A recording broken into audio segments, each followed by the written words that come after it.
Hello everyone, today in this video I am going to discuss example 8.15. It is on page number 8.14 in Gupta and Kapoor. So this question says determine the binomial distribution for which the mean is 4, that is expectation of x is equals to np is equals to 4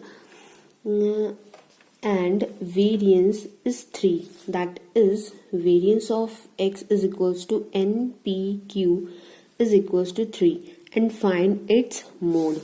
So we have to find mode of the distribution and we are given these two values. So as you know कि हम इन values की help से जो n की value है and pq की value है वो find out कर सकते हैं. अब ये np की value हम इस equation में रखते हैं तो देखिए यहाँ पे क्या आ जाएगा, यहाँ पे हो जाएगा 4q. सो यहाँ से q की वैल्यू क्या आ जाएगी 3/4. अब q की वैल्यू हमारी 3/4 आ गई है और आपको पता है कि p is equals to 1 minus q होता है, तो यहाँ से p की वैल्यू आपकी क्या आ जाएगी, वो आ जाएगी 1/4. तो ये आपकी p की वैल्यू आ गई. अब आपको p की वैल्यू पता है तो आप n की वैल्यू फाइंड आउट कर सकते हो यहाँ पे वैल्यू रख के. तो n इज इक्वल टू जब p की वैल्यू 1/4 रखोगे तो ये 4 इधर जाके जब मल्टीप्लाई होगा तो ये 16 हो जाएगा. तो n की वैल्यू आपकी आ जाती है 16. ठीक है, तो हमारा बायनॉमियल आप यहाँ से ये कह सकते हैं कि जो x वेरिएबल है वो हमारा फॉलो करता है बायनॉमियल np होता है n, p. तो n की जगह पे हमने लिख दिया 16 और p की जगह पे हमने क्या लिख दिया 1/4 लिख दिया. एंड अब हमें फाइंड करना है मोड ऑफ द डिस्ट्रीब्यूशन. अगर आपने मेरी इससे पहले वाली वीडियोस देखी होंगी तो वहां पे आप देख सकते हैं जाके जो मैंने मोड का डेरिवेशन किया था. तो उसमें जो मोड होता है, अगर x रिप्रेजेंट कर रहा है मोड को, तो जो बायनॉमियल डिस्ट्रीब्यूशन का मोड होता है वो लाई करता है n+1 into P minus 1 up to n+1 into P. इस रेंज के बीच में जो मोड होता है बायनॉमियल डिस्ट्रीब्यूशन का वो लाई करता है. सो यहाँ से अगर हमने n की वैल्यू देखी 16 रखी तो 16 + 1 17 हो जाएगा.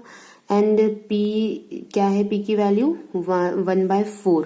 तो ये हो जाएगा 17 माइनस 4/4 अगर आप एलसीएम लेते हैं और यहाँ पे हो जाएगा आपका 17/4. तो आप जब इन वैल्यूज को सॉल्व करोगे तो सॉल्व करने पे ये वैल्यू आती है 3.25 less than equal to x less than equal to 4.25. जैसा कि मैंने बताया था कंडीशन में, अगर आपकी जो वैल्यूज हैं वो फ्रैक्शन में आ रही हैं, है ना, इंटीजर तो है नहीं है आपकी, तो दैट मीन्स ये वैल्यूज फ्रैक्शन में हैं. तो फ्रैक्शन में होने की वजह से इस डिस्ट्रीब्यूशन का जो मोड है वो सिर्फ एक मोड मिलेगा. अगर ये दोनों वैल्यूज आपकी इंटीजर में होती जैसे कि 3 और 4 हो जाती तो 3 और 4 दोनों ही आपके मोड हो जाते. अब आप इन दोनों के बीच में कौन सी वैल्यू ले सकते हैं, तो आपको ये देख लीजिए, यहाँ से आपने समझ लीजिए ये स्ट्रेट लाइन बनाई, यहाँ पे आ गया आपका 3, ये आ गया 4 और ये आ गया 5. तो आपकी ये 3.25, तो समझ लीजिए कुछ 3.25 यहाँ पे नंबर है. तो 3.25 से लेकर 4.25, तो मान लीजिए 4.25 आपका ये हो गया. तो इस बीच की वैल्यू ले रहा है. तो इस बीच में हमारा कौन सा नंबर हमको मिल रहा है, हमें मिल रहा है 4. तो x इज इक्वल टू 4 ही हम लेंगे और ये हो जाएगा हमारा मोड. और ऐसे भी आपको ये पता लग सकता है क्योंकि देखिए जो बायनॉमियल डिस्ट्रीब्यूशन होता है वो वैल्यूज क्या लेता है हमारा 0 1 2 3 अप टू n वैल्यूज लेता है. दैट मीन्स वो 4 लेगा और फ्रैक्शन में कोई वैल्यू नहीं लेगा. तो यहाँ से x की वैल्यू मतलब हमारा जो मोड है वो ये आ जाता है 4 ना. उसके बाद ही एक एग्जाम्पल है, एग्जाम्पल 8.16. तो उसको भी मैं यहाँ पे ही इसी के साथ सॉल्व कर देती हूँ. वो है एग्जाम्पल 8.16. तो देखिए इस एग्जाम्पल में क्या कह रहा है, show that for p is equals to 0.5, that is p की जो वैल्यू है वो 0.5 हमको गिवन है. कह रहा है the binomial distribution has maximum probability at x is equals to n/2. तो x is equals to n/2 का मतलब ये हुआ कि जो डिस्ट्रीब्यूशन की प्रोबेबिलिटी है वो मैक्सिमम किस पॉइंट पे है, x is equals to n/2 है. और x हमारा किसको रिप्रेजेंट कर रहा था डिस्ट्रीब्यूशन में, जब वैल्यू मैक्सिमम होती है पीडीएफ की, वो क्या होता है, वो होता है मोड. सो यहाँ पे हम कह सकते हैं कि x is equals to n/2 है, इस ये क्या है, मोड है. और ये मोड कब आएगा, जब हमारी n की वैल्यू इवन होगी. तो इसमें देखिए यही बोला है, if n is distribution has maximum probability at x is equals to n by 2 if n is even. तो n की वैल्यू जब हम इवन ले रहे हैं तो हमारी ये वैल्यू पे क्या आ रहा है, मोड आ रहा है, दैट मीन्स ये वैल्यू है. अब देखिए आगे क्या कह रहा है, एंड चलिए पहले इसको सॉल्व करते हैं. तो यहाँ पे देखिए अगर हम n की वैल्यू इवन लेते हैं, अब आपको पता है कि इवन का मतलब है n इज इक्वल टू, अगर हमने 2m ले लिया तो 2m हमारा इवन हो जाएगा और m की वैल्यूज हमारी कहाँ से स्टार्ट होंगी, 1 2 अप टू सो ऑन. तो इसके बाद देखिए क्या है, यहाँ पे आपको ये पता है कि जो मोड होता है, तो मोड का जो फॉर्मूला होता है वो क्या होता है, मतलब मोड तो एक रेंज के बीच में लाई करता है बाइनोमियल डिस्ट्रीब्यूशन की, और वो होती है n+1 इंटू पी माइनस 1. यहाँ से मैं इसको ऐसे कर देती हूँ, n+1 into P minus 1 less than equal to x less than n+1 into P. तो ये वैल्यू होती है. तो अब हम जो मैक्सिमम वैल्यू है उसको हम लेके चलते हैं. तो देखिए यहाँ से क्या होगा, n+1 इंटू पी है. अब n की वैल्यू हमने क्या रखनी है, 2m रखनी है प्लस 1, और p की वैल्यू आपको पता है हाफ होगी. तो यहाँ से जब ये मल्टीप्लाई होगा तो ये m प्लस हाफ बचेगा, हाफ दैट मीन्स 0.5. तो m की अगर कोई भी वैल्यू हम ले ले 1 2 अप टू सो ऑन, तो ये जो वैल्यू है वो पॉइंट में ही आएगी, दैट मीन्स ये वैल्यू फ्रैक्शन में आएगी. इसका मतलब है हमको मोड क्या मिलेगा, सिर्फ एक ही मोड मिलेगा डिस्ट्रीब्यूशन का, क्योंकि आपको पता है जब फ्रैक्शन में वैल्यू आती है तो हमको सिंगल मोड मिलता है. तो यहाँ से जो मोड होगा हमारा वो क्या हो जाता है, वो मोड की जो वैल्यू है तो वो क्या हो जाती है, एक्सेस को रिप्रेजेंट हम करते हैं यहाँ पे. तो x इज इक्वल्स टू हम क्या लिख सकते हैं, किस वैल्यू पे है, 2m पे है, और हमको पता है कि 2m हमने यहाँ पे किसके इक्वल ले रखा है, n के इक्वल ले रखा है. तो यहाँ से हम इसको क्या बोल सकते हैं, जैसा कि हमारे क्वेश्चन में गिवन था, तो x is equals to m is equals to n/2. तो ये देखिए n/2 पे ही ये प्रूफ हो गया कि यहाँ पे इसका मोड आ रहा है.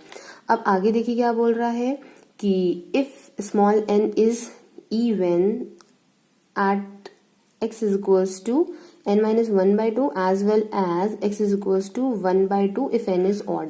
ठीक है, इवन का केस हमने कर लिया. अगर हम n को क्या ले रहे हैं, ऑड ले रहे हैं, दैट मीन्स हमने m को ले लिया 2m+1. ओके, 2m+1 मतलब अब हमें जो रेंज है तो उस रेंज में हमें n की जगह पे क्या रखना पड़ेगा, 2m+1 प्लेस करना पड़ेगा. अब देखिए यहाँ से हम लिख सकते हैं जो अपर लिमिट है इसकी ये, तो n+1 इंटू पी हो जाएगा. तो n की जगह पे हमें क्या रखना है, 2m+1. तो 2m+1 प्लस 1 ऐड होके क्या हो जाएगा, 2m+2 हो जाएगा. एंड p की वैल्यू आपको ऑलरेडी पता है 1/2 है, तो यहाँ से m+1 आ गया.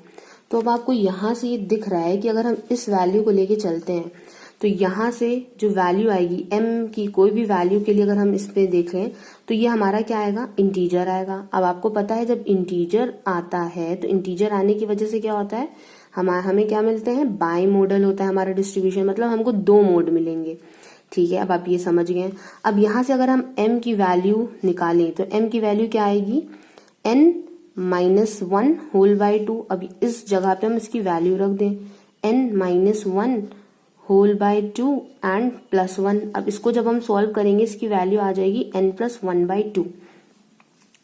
तो यहाँ से आप देख रहे हैं हमें n+1/2 मिल गया है. ठीक है, since n+1/2 is an integer the distribution is bimodal. देखिए ये लाइन जो है वो आपकी बुक में भी लिखी है एट पेज नंबर 8.15 पे. सो यहाँ पे आपको एक मोड मिला. अब आपको अपना दूसरा मोड भी निकालना है. अब आपको पता है n+1 प्लस इंटू पी, ये आपको मिल चुका है यहाँ से, उसकी वैल्यू है ये. अब आपको निकालना है दूसरा मोड.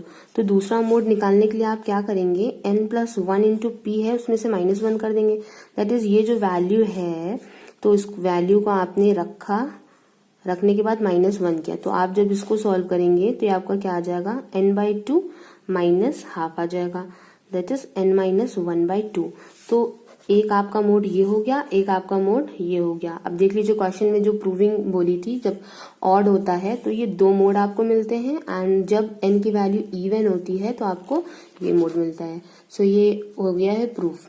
आई होप कि आपको समझ में आया होगा. And one more thing guys, I want to tell you that I have created an Insta account.